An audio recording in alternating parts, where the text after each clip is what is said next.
دیوبند کی عظمت کو ترازو میں نہ تولو.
پاکیزہ کس کی سوچ ہے قرآن کی طرح،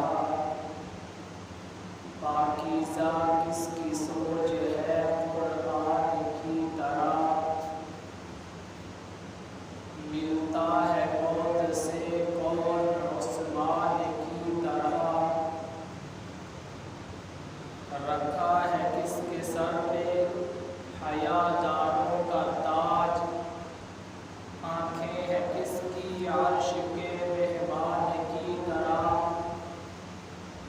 کس ہاتھ کو نبی نے کہا ہے غنی کا ہاتھ، کس ہاتھ کو نبی نے کہا ہے غنی کا ہاتھ، بیت ہے کس کی بیت عثمان کی طرح، انتہائی واجب الاحترام عزیز القدر بزرگان دین، برادران اسلام، آج کا جمعے کا عنوان سیدنا عثمان بن عفان رضی اللہ تعالی عنہ کی شہادت پر ہے۔ سیدنا عثمان رضی اللہ تعالی عنہ عظیم المرتبت شخصیت ہے۔ وقت بہت مختصر ہے اور عنوان بہت بڑا ہے، اس لیے قلت وقت کے پیش نظر تفصیلات و تشریحات سے دستبردار ہوتے ہوئے مختصر الفاظ انشاءاللہ العزیز حضرت عثمان بن عفان رضی اللہ تعالی عنہ کی شہادت کا پس منظر ہم ذکر کریں گے۔ حضرت عثمان رضی اللہ تعالی عنہ پیغمبر دو عالم صلی اللہ علیہ وسلم کے جلیل القدر صحابی ہیں۔ حضرت عثمان رضی اللہ تعالی عنہ کو بالکل اسی طرح چند خصوصیات حاصل ہیں کہ جس طرح حضرت ابو بکر صدیق اور حضرت عمر فاروق اور حضرت علی کو حاصل ہے۔ پیغمبر دو عالم صلی اللہ علیہ وسلم نے حضرت ابو بکر صدیق کے لیے فرمایا کہ میرا احسان پوری کائنات انسانی پر ہے، میرا احسان ساری کی ساری کائنات پہ ہے، لیکن ابو بکر ایسی شخصیت ہے کہ جس کا احسان مجھ پر ہے، یہ خاصہ ابو بکر ہے، یہ ابو بکر کے ساتھ خاص ہے۔ یہ پیغمبر نے ابو بکر کے علاوہ کسی اور صحابی کو نہیں فرمایا۔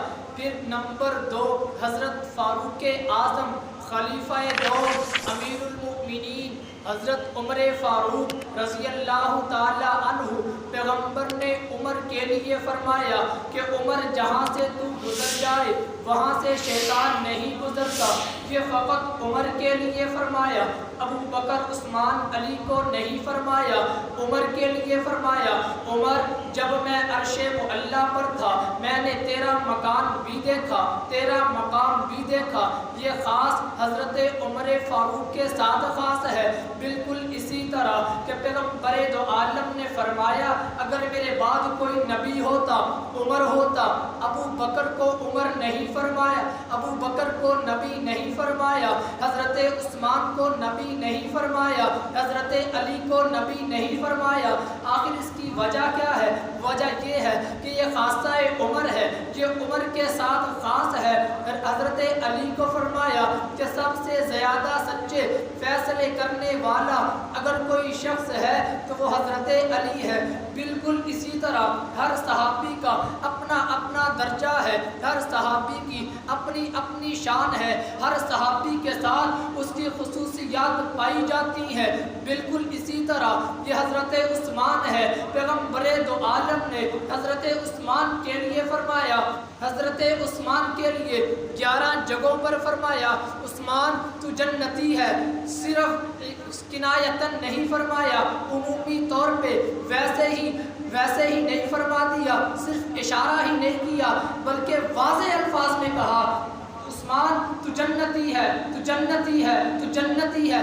ایک بار نہیں، 2 بار نہیں، تاریخ کی کتابوں میں لکھا ہے کہ اللہ تبارک و تعالیٰ کے لاڈلے پیغمبر محمد مصطفیٰ نے پورے 11 مرتبہ فرمایا عثمان تو جنتی ہے۔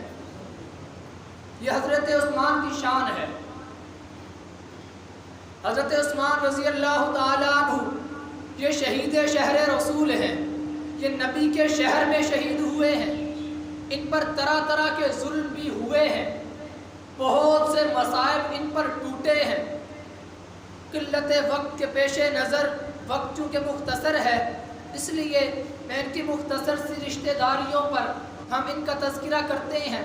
حضرت عثمان رضی اللہ تعالی عنہ کی نبی کے ساتھ بہت زیادہ خصوصیت پائی جاتی ہے، وجہ رشتہ داری ہے۔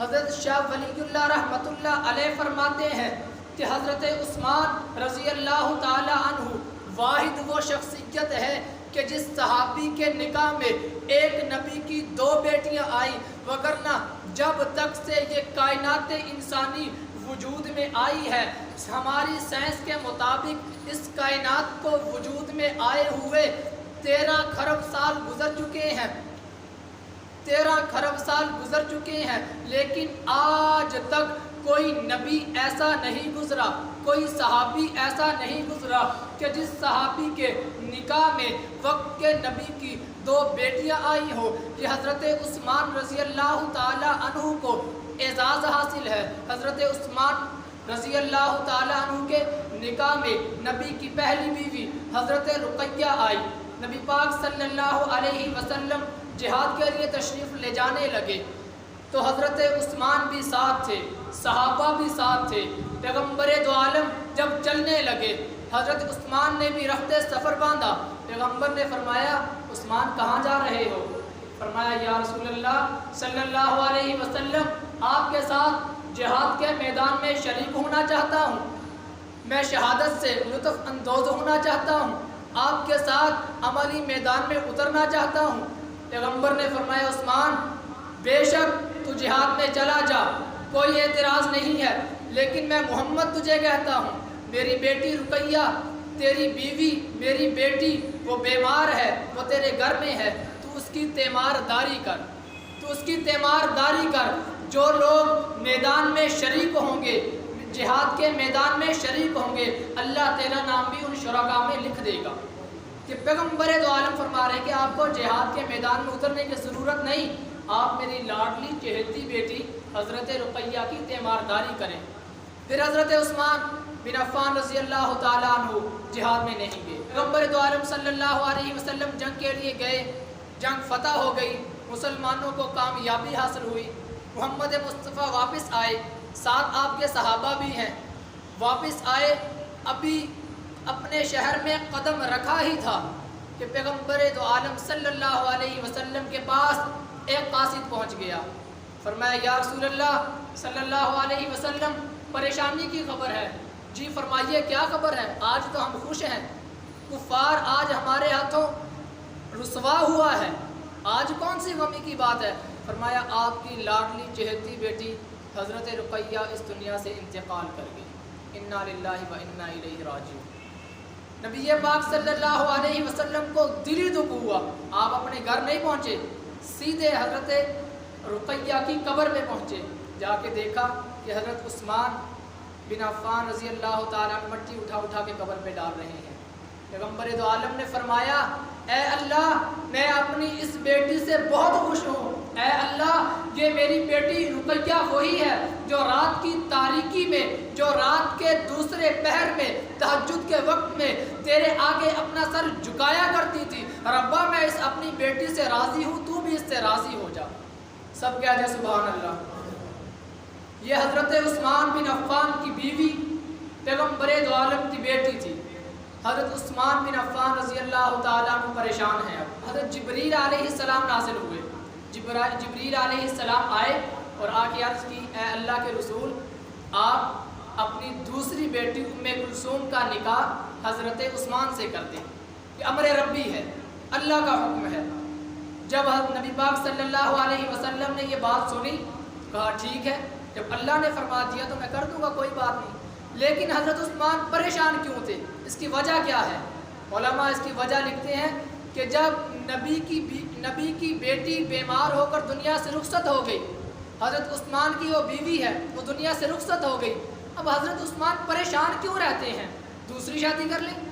وجہ اس کی یہ تھی کہ میری نبی سے محبت منقطع ہو چکی ہے بظاہر رشتہ داری میں. یہ نبی کی بیٹی عثمان کے گھر تھی.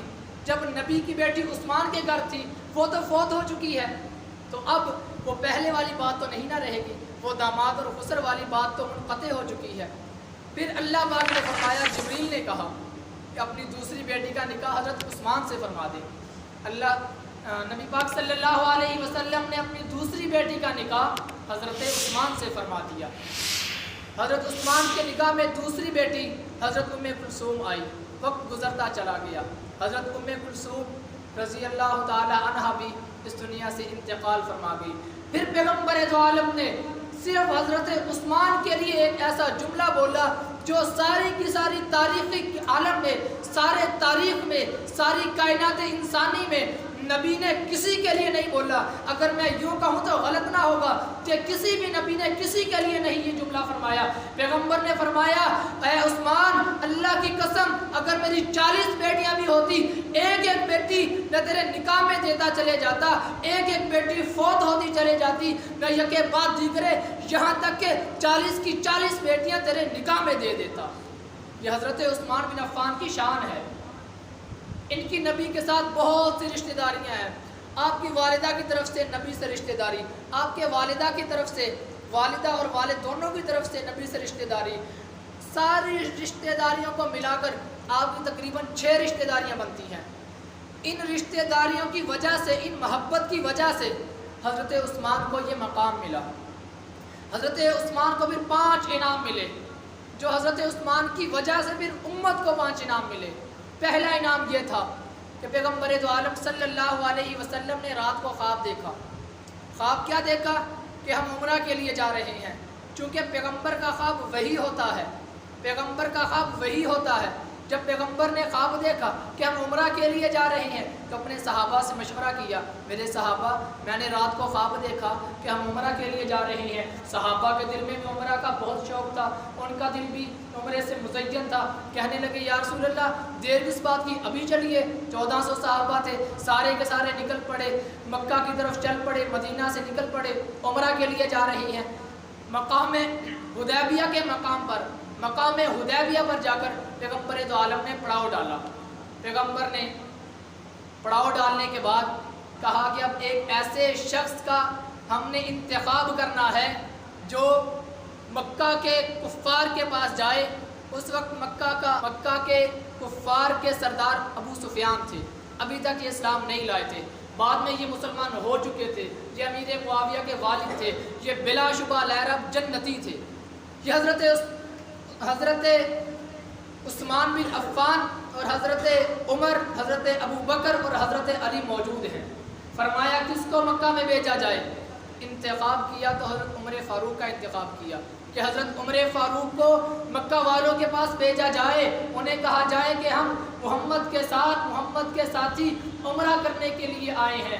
جب انتخاب عمر فاروق کا ہوا، عمر فاروق نے کہا اے اللہ کے رسول، آپ کا حکم، سر آنکھوں پہ جانے کے لیے تیار ہوں، کوئی بات نہیں، لیکن ہاتھ جوڑ کے ایک عرض کرنا چاہتا ہوں، ایک فریاد کرنا چاہتا ہوں۔ پیغمبر نے فرمایا جی کیجئے۔ فرمایا اے اللہ کے رسول، آپ کو پتہ ہے میں سخت کلامی کرنے والا ہوں، میرے اندر برداشت نہیں ہے، اس وقت برداشت نہیں ہے جب آپ کی بات ہو، آپ کے خلاف کوئی پروپیگنڈا کرے، پھر عمر برداشت نہیں کر سکتا۔ اے اللہ کے رسول میں چلا تو جاؤں گا، میں مکہ والوں سے جا کے بات کروں گا، وہ آپ کے خلاف تھوڑی سی بات کریں گے، چون چنا کریں گے، میں فوراً ان کا سر قلم کر دوں گا، اس لیے آپ میری بجائے حضرت عثمان بن عفان کو بھیج دیں۔ پیغمبر دو عالم صلی اللہ علیہ وسلم نے دیکھا یہ بھی بات تھی کہ حضرت عثمان کو بھیج دیا جائے۔ حضرت عثمان کا انتخاب کیوں کیا؟ اس کی ایک وجہ یہ تھی کہ حضرت عثمان بن عفان رضی اللہ تعالیٰ عنہ بہت نرم دل تھے، آپ کی کسی کے ساتھ ذاتی دشمنی نہیں تھی، آپ کی کسی کے ساتھ دشمنی نہیں تھی، ہر ایک کے ساتھ محبت کے ساتھ رہتے تھے۔ حضرت عثمان بن عفان کا انتخاب کیا گیا۔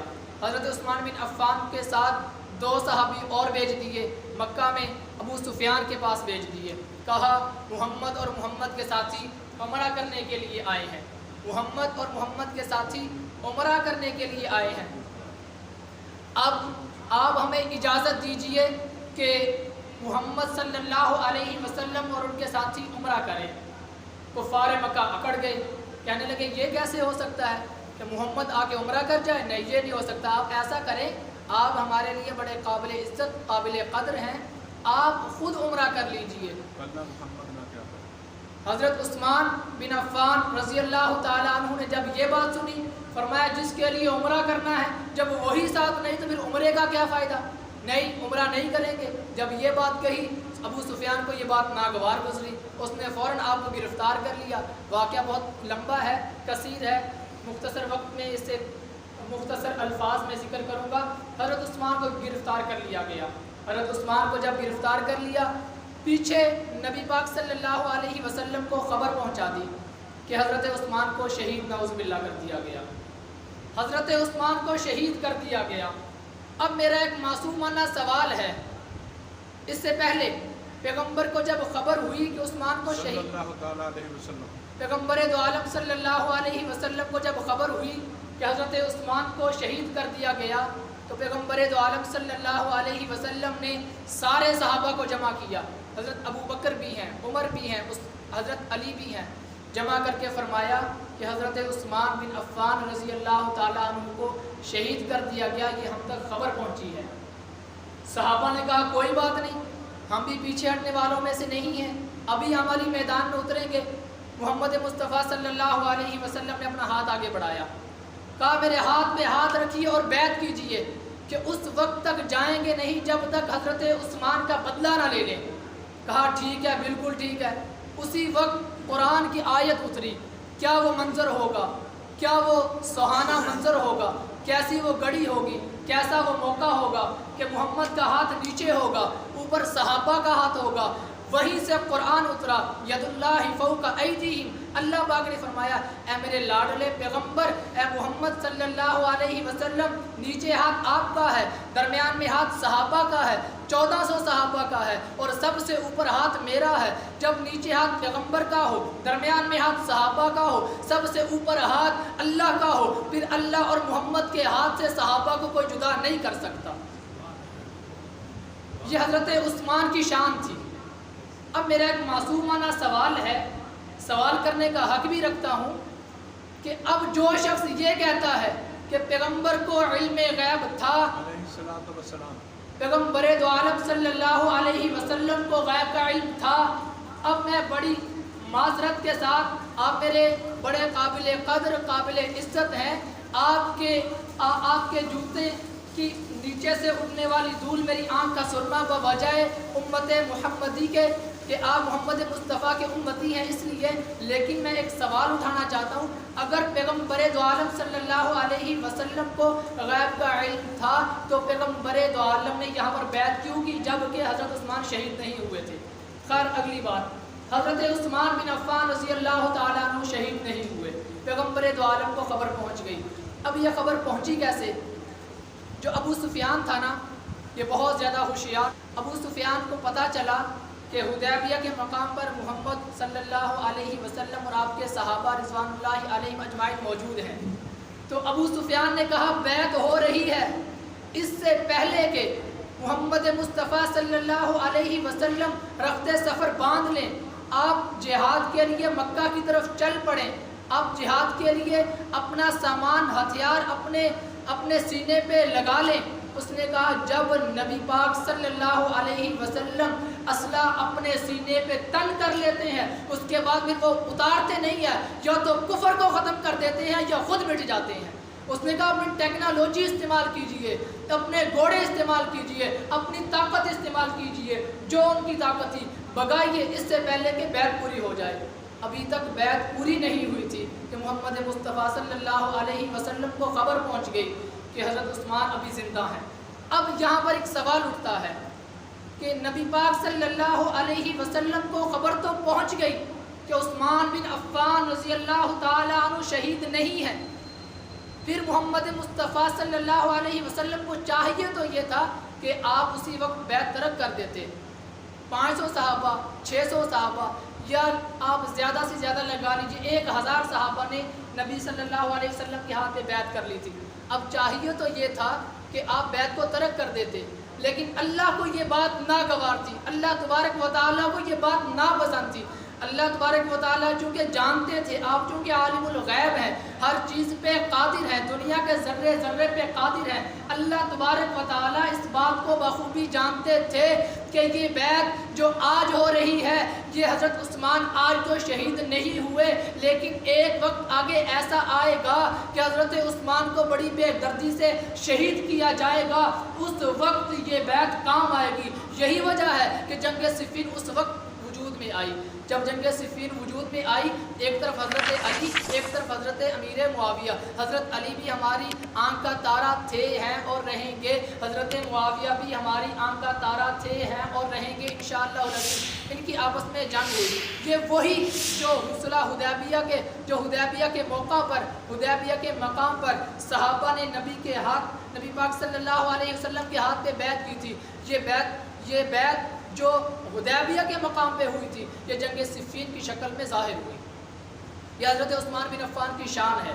یہ پہلی حضرت عثمان بن عفان کی شان کا انعام تھا کہ آپ کی وجہ سے 1400 صحابہ کو جنتی ہونے کا ٹکٹ مل گیا. اکیلے حضرت عثمان بن عفان کی وجہ سے 1400 صحابہ کو جنتی ہونے کا ٹکٹ ملا. پھر اس کے علاوہ وقت مختصر ہے، 4 آپ کی اور بہت بڑے آپ کی وجہ سے جو امت کو انعام ملے. آپ نے مسجد نبوی کی توسیع کے لیے 9000 غالباً درہم دیے.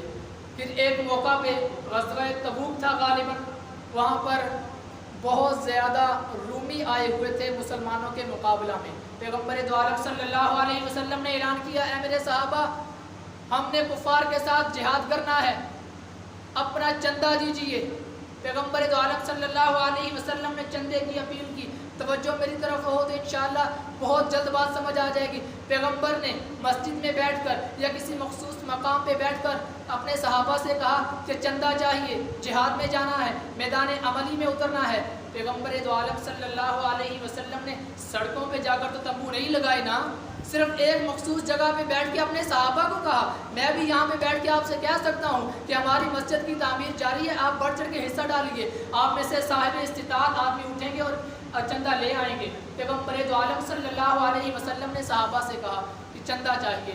حضرت ابو بکر صدیق گئے، اپنے گھر میں سوئی تک نہ چھوڑی، سب کچھ لا کے پیغمبر کے قدموں میں گرا دیا. سب کچھ پیغمبر دو عالم صلی اللہ علیہ وسلم کے قدموں پہ نثار کر دیا۔ تبھی تو کہنے والے نے کہا تھا اصحاب مصطفیٰ کو حق نے کیا جگر دیا، اصحاب مصطفیٰ کو حق نے کیا جگر دیا۔ باہر بے تڑک قوم نے کسی نے نصف دیا، کسی نے سلسلہ دیا۔ قربان جاؤں عائشہ کے باپ پر، اس نے دیا تو اس قدر دیا، اس نے دیا تو اس قدر دیا کہ گھر میں سوئی تک نہ چھوڑی، سوئی تک کو پیغمبر کے قدموں میں لا کے گرا دیا۔ یہ حضرت ابو بکر صدیق رضی اللہ تعالیٰ عنہ تھے۔ پھر حضرت عمر فاروق اپنے گھر کا آدھا سامان پیغمبر کی خدمت میں لے آئے۔ پھر باری آ گئی حضرت عثمان بن عفان کی، یہاں پر بھی حضرت عثمان بن عفان بازی لے گئے، لیکن حضرت ابو بکر صدیق کی نفی مقصود نہیں ہے، کیونکہ حضرت ابو بکر صدیق کے پاس جتنا مال تھا آپ نے سوئی تک آپ کے قدموں میں لا کے رکھ دیا تھا۔ حضرت عثمان بن عفان کھڑے ہوئے، یا رسول اللہ صلی اللہ علیہ وسلم 200 اونٹ مال سے لدے ہوئے دیتا ہوں۔ پیغمبر نے فرمایا بہت اچھا، بیٹھ جائیے۔ پھر اعلان کیا اب کوئی اور کھڑا ہو جو مال دینا چاہے، چندہ دینا چاہے جہاد کے لیے۔ پھر حضرت عثمان بن عفان کھڑے ہوئے، برداشت نہ ہوا کہ کوئی کھڑا نہیں ہو رہا۔ یہ وجہ نہیں تھی کہ صحابہ کے پاس مال تھا وہ کھڑے نہیں ہو رہے تھے، صحابہ خود مسکین تھے، غریب تھے۔ پھر حضرت عثمان بن عفان کھڑے ہوئے، کہا یا رسول اللہ 300 اونٹ مال سے لدے ہوئے دیتا ہوں۔ پیغمبر دو عالم نے فرمایا بہت اچھی بات، بیٹھ جائیے۔ اب پھر کوئی کھڑا ہو۔ پھر حضرت عثمان بن عفان کھڑے ہوئے، یا رسول اللہ 200 اونٹ اور دیتا ہوں۔ تاریخ میں لکھا ہے چوتھی بار جب پیغمبر دو عالم صلی اللہ علیہ وسلم نے کہا کہ اب بھی چندے کی ضرورت ہے، پھر حضرت عثمان بن عفان کھڑے ہوئے، آپ سے برداشت نہ ہوا، کھڑے ہوئے، عرض کیا یا رسول اللہ پھر میں 200 اونٹ لدے ہوئے دیتا ہوں۔ پیغمبر دو عالم صلی اللہ علیہ وسلم فرمانے لگے بس عثمان اب تو نے کھڑا نہیں ہونا، اب تو نے کھڑا نہیں ہونا، اب کسی اور کی باری ہے۔ پھر پیغمبر دو عالم صلی اللہ علیہ وسلم نے کہا جی چندے کی ضرورت ہے دیجیے، کوئی صحابی کھڑے نہ ہوئے۔ پھر حضرت عثمان بن عفان کو برداشت نہ ہوا، اب وہیں سے اٹھے اور اٹھ کے اپنے گھر تشریف لے گئے، اپنے گھر سے 1000 اشرفیاں اٹھائی اور پیغمبر دو عالم صلی اللہ علیہ وسلم کی جولی میں لا کے رکھ دی۔ حضرت عثمان بن عفان نے 1000 اشرفیاں، 1000 اشرفیوں کی مالیت اس وقت 1000 اونٹ کے برابر تھی۔ مراد کے حضرت عثمان بن عفان نے 2 پھر 3 پھر 2 پھر 2 اونٹ مال سے لدے ہوئے علیحدہ دیے اور 1000 اونٹ علیحدہ دیا۔ حضرت عثمان بن عفان نے اشرفیاں اپنی جولی میں ڈالی، پیغمبر کے پاس لے آئے۔ پیغمبر دو عالم صلی اللہ علیہ وسلم مسجد نبوی کے صحن میں موجود تھے۔ حضرت عثمان بن عفان رضی اللہ تعالیٰ عنہ نے اپنی جولی پیغمبر کی جولی میں ڈال دی، ساری کینکریاں نبی کی جولی میں چلی گئی، ساری کینکریاں نبی پاک صلی اللہ علیہ وسلم کی جولی میں چلی گئی۔ پیغمبر دو عالم صلی اللہ علیہ وسلم نے اپنی جولی ایسے پکڑی اور نیچے بیٹھ گئے، نیچے بیٹھ کر اس ہاتھ سے کینکریوں کو، ان ہاتھ سے اشرفیوں کو اٹھایا، ان ہاتھ پہ پلٹا، ایسے پلٹ رہے ہیں اور ایک جملہ فرما رہے ہیں پوری تاریخ عالم میں، پوری کی پوری اس کائنات انسانی میں کسی نبی نے کسی صحابی کے لیے وہ جملہ نہیں فرمایا جو میرے اور آپ کے پیارے نبی محمد مصطفیٰ احمد مجتبی حبیب کبریا بلغ العلا کشف الدجا رہبر و رہنما امام الانبیاء خاتم الانبیاء معصوم الانبیاء جد الحسن والحسین امام قبلتین لا يمکن الثناء مکین گنبد خضرا محمد مصطفیٰ احمد مجتبی صلی اللہ علیہ وسلم نے فقط حضرت عثمان کے لیے فرمایا، نہ ابو بکر کے لیے فرمایا، نہ عمر کے لیے فرمایا، نہ علی کے لیے فرمایا تو فقط حضرت عثمان کے لیے فرمایا۔ اب وہ جملہ کون سا ہے؟ وہ جملہ یہ تھا اے میرے صحابہ یاد رکھنا